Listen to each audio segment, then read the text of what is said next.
นี่ลิตรหนึ่งอาเตี้ยบุรุษอาตังแถวนี้อาเตี้ยคือกันเนาะอาเตี้ยนะคือแขมบ้านน้ำโทนเนี่ยเป็นบ้านที่มีทิวทัศน์ธรรมศาสตร์ที่สวยงามนะตัวนี้แห้งแล้วตัวนี้เนาะขายได้ชำนี้ขายได้แล้วชำนี้ขายได้เนาะอ๋อ13,000และโลนึงชำนี้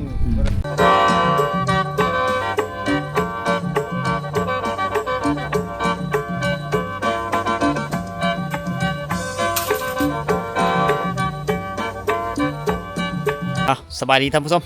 สบายดี FC ทุกท่านที่กำลังติดตามนะครับชมเด้อก็สบายดีย่ำแรงๆอีกเท่านึงทุกคนมื้อนี้คอยอยู่ที่บ้านนำโทนเมืองเสโปนแขวงสวรรณเขตนะบ้านนำโทนในภาษาบรูเขาเอิ้นวินตะเกอนะน่าจะแมน คันว่ามีพิษได้วินตะเกอและคือบ้านนำโทนนะก็เป็นบ้านของแช่ๆเราสาวหลายคนนะคนเป็นบ้านที่เคยมาแล้วเส้นทางนี่มันก็จะเคยจะฮอดผบังเลยได้คอยหยิ่งยาออกมาแต่บ้านห้วยปูนกะมาพี่เลยทุกคนเสื้อน้ำมันอ๋อปั๊มน้อยเนาะสาวได้ขายน้ำมันลิตรเท่าไรอยู่พี่30ลิตร130ไปจิตเงินลิตร130,000อ๋อนี่ลิตรหนึ่ง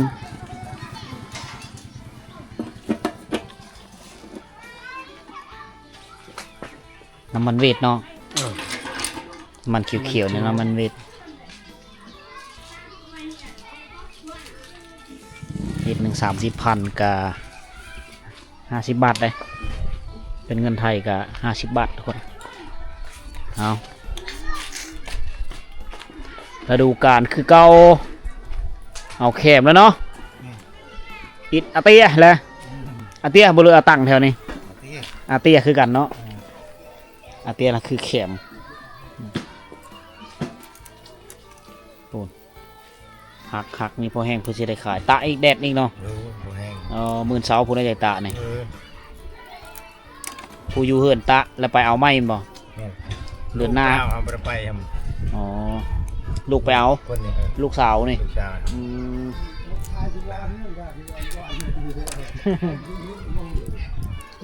นั่นเลยโลเท่าไรอยู่พี่โลนึง13,000แม่นแถวบ้านปังงาได้โล15อยู่พี่ได้13ส่วนหลายเขาซื้อเอาไปขายอยู่พวกนี้เนาะเซปูนเนาะแล้วพวกมันเคยได้อยู่พี่ยับมากับน้ำมันรถมันไก่ได้ราคามันก็เลยสูงขึ้นย่ามขายตัวนี้ไม้เท่าเลยนี่ไม้2,000กีบโอ้ในไปเอามาแต่เมืองเพื่อเอามาขายนี่เนาะนี่ได้ไม้2,000กีบย่ามพอได้ขายผู้เลิกมาแต่เอาเข็มไม่เมื่อยก็กินน้ำมาซื้อกินเด็กสวนผักโอ้โหปลาตะปูแคมเฮิร์นนี้เลยนี่ซัมซิกินผักโบผักหอมผักกาดหอมปีมะแปงนี่ยำวางๆนะยำน่าแรงนะมุดไปเอาเข็มบ่น้องไปเอามาแล้วจีกช่วยกัน30 บาทฉันอยู่เฮือนขายเครื่องนะน้องมันขายน้ำมัน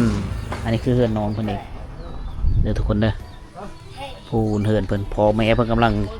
จี้เข็มมันกระทึกอยู่มาซื้อจ้ามบ่เบิ่งซื้อเบิ่งน้ำลายไหลได้ไหลกยามัน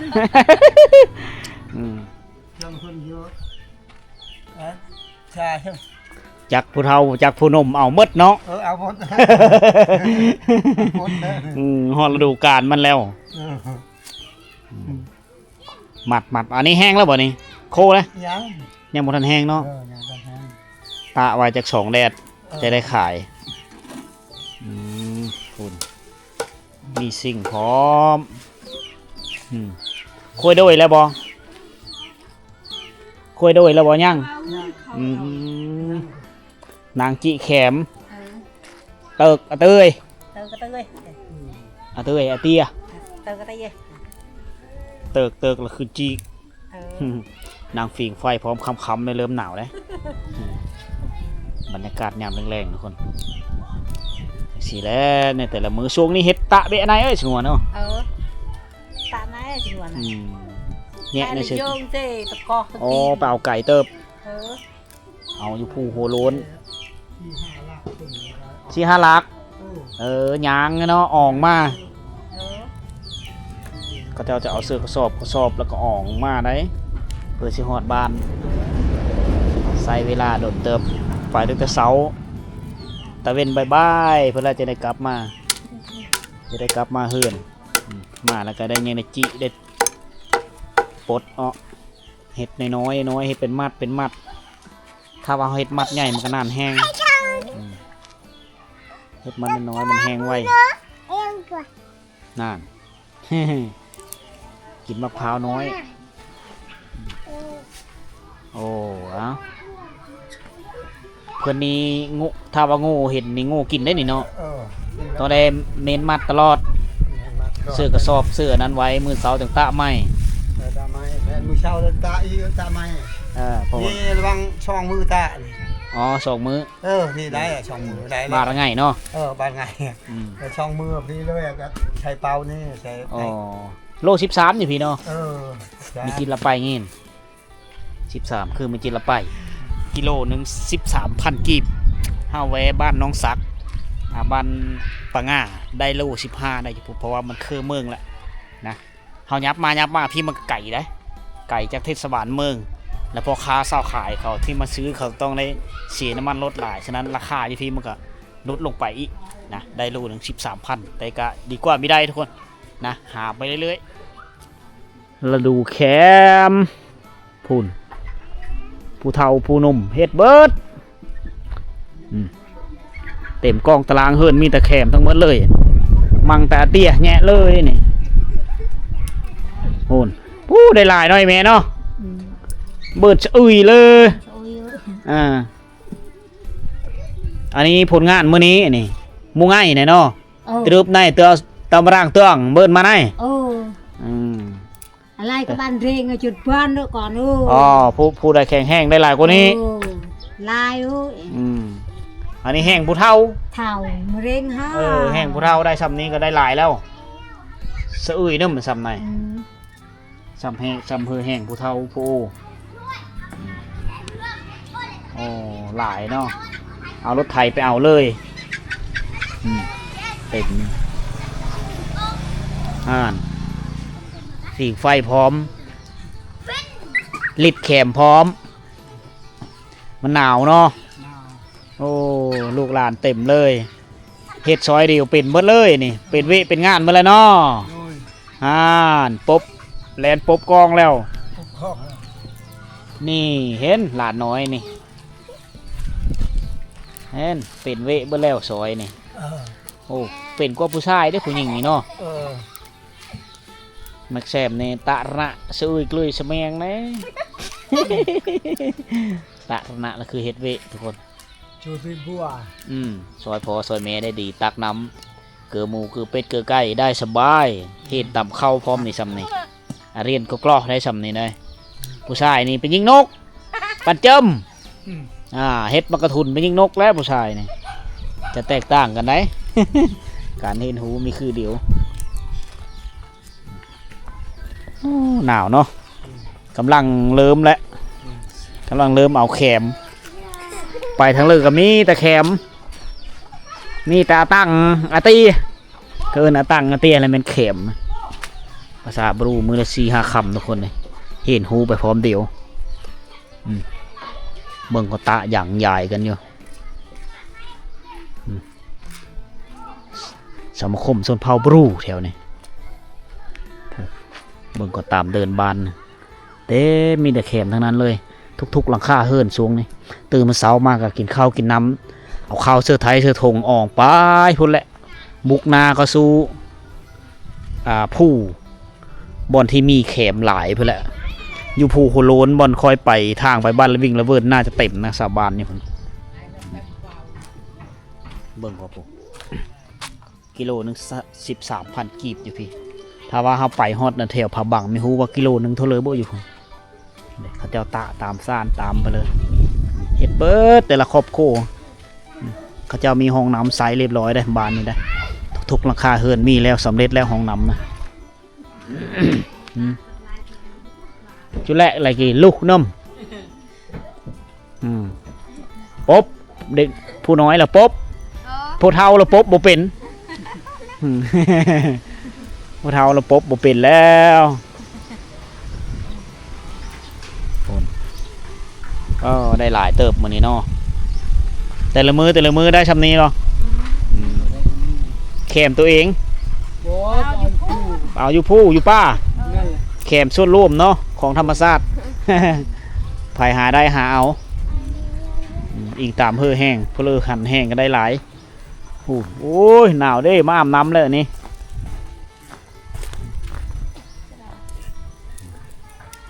เอามาตะป่าแล้วก็เฮ็ดจังซี่แหละ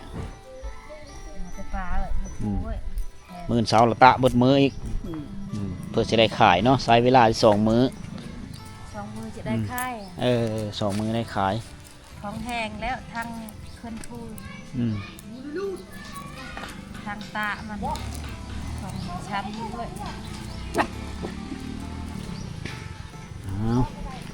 เราดูการเอาเข็มมาขายคนนะ ทุกๆหลังคาเฮิรนไปเฮิรนเริ่มมีเฮิรนนั้นได้ช่วงนี้เด็กในยามบรรยากาศแรงๆตอนเช้าๆเขาจะไปเอาหนาวเนาะ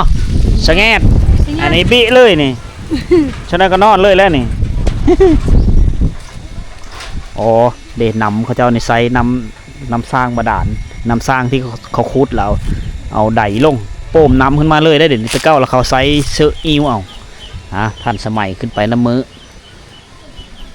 เสียวแซวไปเฮิรนเลยมีเฮิรนนั้นทุกคนมาดูการขายแขมแล้วสาวบ้านก็มีรายหับรายเติบแหละเป็นมัดเพิ่มมัดมันห้องน้ำ2 ห้องน้ำติดกันเลย2 ครอบครัว2 หลังคาเฮิรนอยู่น้ำกัน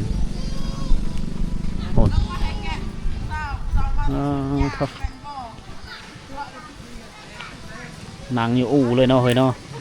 นางอยู่ปีเลยเฮ็ดทุกมือสมาคมนี้เอาอยู่พี่นี่โอ้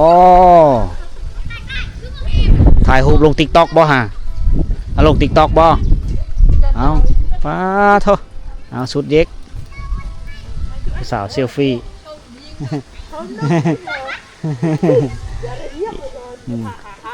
ดังไฟพร้อมฝีกไฟพร้อมแขวมะพร้อมเนาะจ่าต้อยนึงแค่มากอะครับแขวมากปากแดงไหนเพื่อสีเหลวมาแล้วกันนี่แช่งเปรี้ยนั่งไก่อะเหมาะเปล่ามาแต่ป่าตะดงแล้วก็เมาเทินแล้วต้องได้จีได้ลิดออกมาอันนี้เพื่อจะได้ขายเขียวมาไปน้ำไปหาแคมชูบยาบ่ได้ยานไฟไหม้ป้าแมนความเนาะสูบยาไปได้แล้วไปหาเข็มยานไฟไหม้สุป๊บคนหลายแล้วนอนอยู่ป่าเนาะเต็มป่าแล้วเนาะซื้อนะปะจวยฮับซื้อพอมาเฮยเพื่อนไปได้หลายแท้ซื้อพร้อมเนาะซื้อต่อจากหมู่ซื้อต่อจากชาวบ้านอันนี้คือเพิ่นซื้อเด้อเพิ่นฮับซื้อมาแล้วก็ตะเติมอีกเป็นเป่ากระสอบนะเดี๋ยวอีก2-3 มื้อขายเอาไปเลยได้เนี่ยมาดูเข็มพี่น้องทุกเฮิรนตรงในเห็ดเข็มไปนำส่งที่วางๆนะมานาฮอดฤดูกาลเดินหน้าบ่อาจจะเป็นเดินหน้าหรือเดินฮื้อแหละมีฮอดเดินเขาเจ้าก็เริ่มลงมือทางไห้ละบักกะทางไห้แล้วก็ป้าได้บาดเนี่ยป่าเวเฮิรนเวศาสตร์แล้วทันหน้าก็สู้ป่าคือดงเดินทางเขาป่าแต่เสาแหละพูนว้าหาเงินเนาะยามนี้เนาะยามนี้เบิ่นประยามนี้เนาะได้เงินแล้วยามนี้พอได้ใช้ได้จ่าย2 ผู้มีบุเอาป่าเอาดงพอได้แก้ไขได้ บ้านน้ำโทนเนี่ยเป็นบ้านที่มีทิวทัศน์ธรรมชาติที่สวยงามนะ นี่ภูนี่เป็นหน้าผาเลยภูหินนำนอต้นไม้ก็มีเล็กน้อยนะภูนี่ออกไปเถอะเนาะภูทางไปผาบังก็เลี้ยวเลยแต่ภูหินปูนทั้งนั้นเลยมันคล้ายๆคือกันกับธรรมศาสตร์อยู่แขวงขมนทุกคนอ้อมหอบด้วยภูเขาได้ด้านทิศนี้จะติดกับเขตแต่แสงลัดฮอนี่อ้อมหอบเลยแบบเดียวกับอยู่ได้ขบโบมเลยนะมุม360องศามีแต่ภูผาอ้อมหอบเลยบานนำโทษตั้งอยู่กลางเคืนหลายคนหลายซุ่มซ่นที่ว่ากำลังขมุกขมุนอยู่กับการหาเงินในช่วงฤดูกาลนี้นะมีอ้อเฮิรนเพ้อดังไฟฝีงพร้อมเพราะว่ามันหนาวสะแงดเนาะฝีงไฟพร้อมเลยเนาะทางลุทางเตาเอาช่วยกันหาเงินผู้น้อยนี่ก็เป็นผู้น้อยนี่ก็ซอยวิพอแม่ได้แล้วหนังสมกุสมเกยโอ้ฟังเพลงพร้อมน้อยลาเนาะ ฟังเพลงพร้อมเด็กตัวนี้ยังอยู่ได้เนี่ยยังไม่ทันเอาแต่ก็ชอบอยู่เนี่ยออกมันตะป่าไปได้น้ำหนักประมาณ10 ปลายโลหรือ20 โลพูนเอาผู้สาวก็หลายได้แถวบ้านน้ำโทนนี่เอาพากันป๊บมาแล้วป๊บมาแล้วพวกเฮาห้องน้ำเฮาแหละบาทนี่ ยังเหลือแต่พอกับแม่ ลูกสาวป๊บมาแล้วตัวนี้แห้งแล้วตัวนี้เนาะขายได้สำนี่ขายได้แล้วสำนี่ขายได้เนาะอ๋อ13,000แล้วโลนึงสำนี่บริแพง13เลยโอ้กิโลนึง13,000ปีกายนี่สูงสุดเท่าไรปีกายนี่ปีกายนึงขึ้นปีกายแห้งๆใน14-15อ๋อ14-15เนาะโลแห้งถ้าว่าตาแห้ง15เขาแบบนี้แบบเขาอยู่ไกลนะแถวนั้นก็15เนาะแถวชิโกนแถวนั้นลาดฮอละชาด15แถวนั้นแถวลาดฮอนี่เขาเอา13เลยมันหยับมาอีเนาะมันไก่ดิติเขาแล้วเขาเพื่อลดรางเนี่ยเพื่อลดน้ำมันรถเขาเอาเก็บไปพูน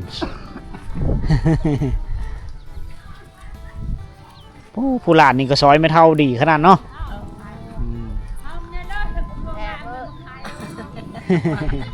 พอฤดูกาลแล้วเอาอาหารเพลอกินแรงตะเว้นเนาะ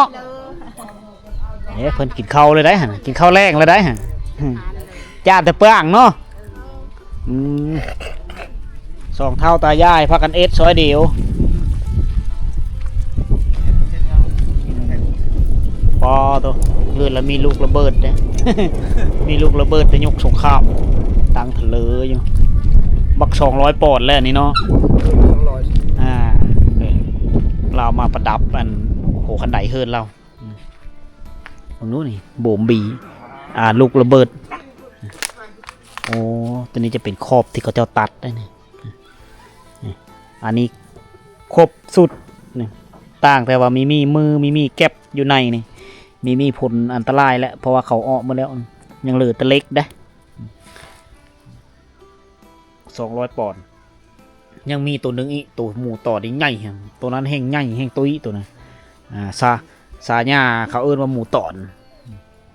เอามาประดับไว้ทะลุหัวหลานเขาได้เบิ่งอันนี้คือสิ่งเสียเหลือจากสงครามในเมื่อก่อนนะทุกๆวินาทีทุกๆนาที2-3 นาทีได้ยินเสียงระเบิดดังหึมหำบานเมืองเฮาตะกี้นะสมัยคู่มือนี่สงบสุขและสิ้นสุดสงครามแล้วพอได้เห็นทะลุมันอันนี้คือสิ่งเสียเหลือที่อเมริกาเอาไว้ให้เบิ่งแต่สงครามสุดหลายก็มาแต่พุทธละเดี๋ยวบ้านน้ำโทนจะมีแม่น้ำ2 สายไหลมาประกบกันอยู่นี่ได้บ้านน้ำโทนนี่ได้ภาษาบรูเขาเอิ้นว่าวินตะเกออันนี้จะมีซื้อว่าห้วยตะเกออันนี้นะเขาเอิ้นนำภาษาลาวเขาเอิ้นนำโทนห้วยโทนนี่เป็นตัวนี้แต่ตัวนี้มีห้วยไปเลยนี่ไหลมันตะปู้แล้วเห็นบ่ตัวผู้เขียวๆพุ่นละ ยอดโหยอยู่พุ่นไหลมาประกบกันอยู่นี่นะนำลงไปนี่ก็จะฮอดแม่น้ำเซบังเหงได้ลงไปนี่ได้แม่น้ำเซบังเหงอยู่หลุมนี่บ้านน้ำโทนเมื่อก่อนอยู่พุ่นอยู่หลุมเห็นบ่มีตะกกมะขามกมะพร้าวอยู่พุ่นเนื่องจากว่าเนื้อทีมันต่ำน้ำท่วมแต่ละปีน้ำท่วมฉะนั้นเขาเจ้าก็ย้ายขึ้นไปอยู่ตังอยู่ฝาเบื้องนั้นนี้ก็มีบ้านเฮิรนก็ประมาณ20 ปลายหลังคาเฮิรนฝาเบื้องนั้นนะแล้วก็ฝาเบื้องนี้ก็ประมาณ20 หรือ 30แหละเป็นบ้านใหญ่ในบ้านน้ำโทนโดยอาศัยแม่น้ำ2 สายเป็นสายเลิศของเขาบ่อนหาอยู่หากินหาปูหาปลาอยู่นี่แหละสักเครื่องสักของยามแรงมาอาบน้ำแต่ว่ายามหน้าฝนมาเนี่ยน้ำ2 สายไหลประกบกันเนี่ยเฮ็ดเธอน้ำโฮตัวนี้ไหลแห้งนะบางมื้อนี่ถ้าฝนตกติดต่อกันนอนนึงประมาณ2-3 มื้อนี่เฮ็ดเธอน้ำท่วมโขน้ำล้นนี่ก็เฮ็ดเธอการสัญจรไปมาก็ไปมาไม่ได้จงได้โจเด้อน้ำเท่านี้ฮอนยามหน้าฝนมากระแสน้ำมันไหลแห้งทุกคนมอมแล้วรัวบัตรเนี่ยแล้วแล้วเนาะสอนน้ำเขาเจ้ามีน้ำมีสูตรพักใหญ่ไปตามแคมโฮยนี่เลยสะดวกสบายในการตักน้ำหดโดยไม่ได้ใช้ไฟฟ้าดูดหึนนะอาชังซีและการดำรงชีวิตอยู่บ้านนอกบ้านนาเฮาบ้านเฮาในเมื่อก่อนคือกันแหละทุกคนตักเอาสิละปุไปตามโฮให้ปลายหน้าตามโฮตามโซน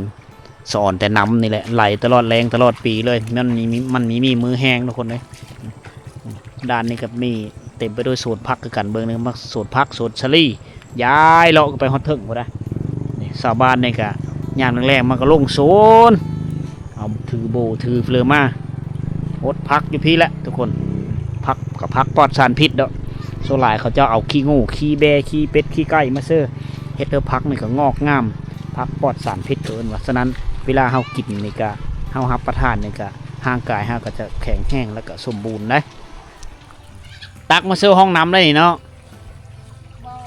ตักมือโหดพักบ่เอามือโหดพักไปเอาบรรยากาศวันนี้ก็ตามหมู่บ้านน้ำโทนทุกคนเลยตะเวนก็ค่อยต่ำลงได้ตอนนี้ตะเวนกำลังเริ่มรับจากขอบฟ้าแหละ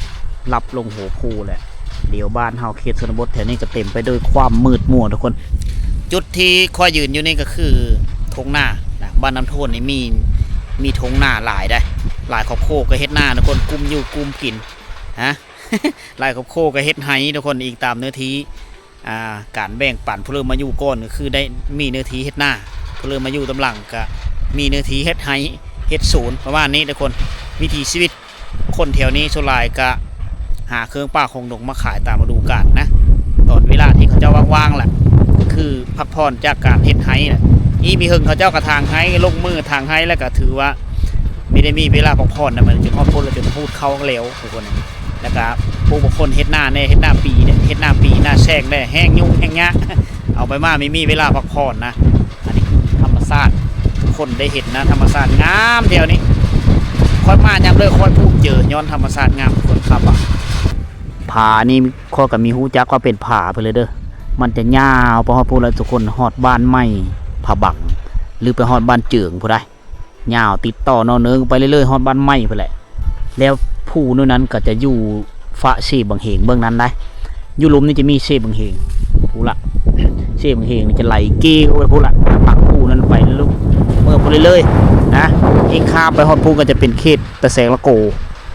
นะมีหลายเขตคุ้มครองแถวนี้อ้อมแต่ว่าสิ่งที่เราเห็นก็คืออ้อมหอบโดยภูเขาอ้อมหอบโดยภูผาป่าไม้เป็นเขตที่อุดมสมบูรณ์เต็มไปด้วยวิวทิวทัศน์ธรรมชาติวิถีชีวิตแบบดังเดิมมาฝากพ่อแม่พี่น้องมื้อนี้ยามแรงๆมื้อนี้ก็เดินดงด้านป่ามาผู้เดียวทุกคนเลยก็ได้มีทีมงานมานำมื้อนี้ก็เลยเก็บเอาภาพธรรมชาติมาฝากพ่อแม่พี่น้องตามเคยเวลามันค่ำมันมืดแล้วก็พอสิหอมหรือบ่สิหอมก็สิได้โจคลิปซำนี้นะสิได้เดินทางไปนอนอยู่ที่เฮิรนลุงค่อยนะพี่น้องสาวโซภาอยู่ผาบังพุ่นแหละทุกคนเลยบ่อนค่อยเคยนอนพบกันใหม่ในมื้อเช้าสิพาทุกคนไปตามติดวิถีชีวิตของเก็บภาพบรรยากาศยามเช้าๆมาฝากอีกเทื่อนึงไปพบกันในมื้อเช้าเด้อ